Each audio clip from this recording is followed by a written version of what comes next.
মাকে লেখা একটা চিঠি। প্রিয় মা, এই চিঠিটা তোমার কাছে কোনোদিন পৌঁছবে না, হয়তো পৌঁছানোর দরকারও নেই। ছোটবেলায় ভাবতাম তুমি সব জানো, আমি কিছু না বললেও বুঝে যাও। বড় হয়ে বুঝলাম তুমিও মানুষ ছিলে, তোমারও ক্লান্তি ছিল, ভয় ছিল, না পাওয়া ছিল।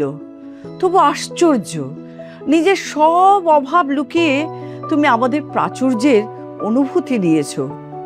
আজ বুঝি মা হওয়া কোনো সম্পর্কের নাম নয়, এ এক নিঃশব্দ সাধনা।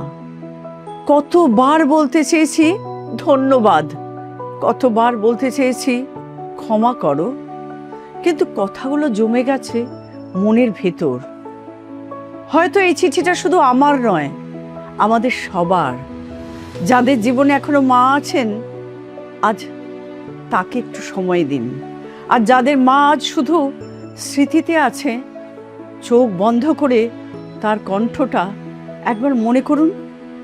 ভালোবাসা কখনো হারিয়ে যায় না, সে শুধু মানুষের ভেতর থেকে মানুষের ভেতরেই বেঁচে থাকে।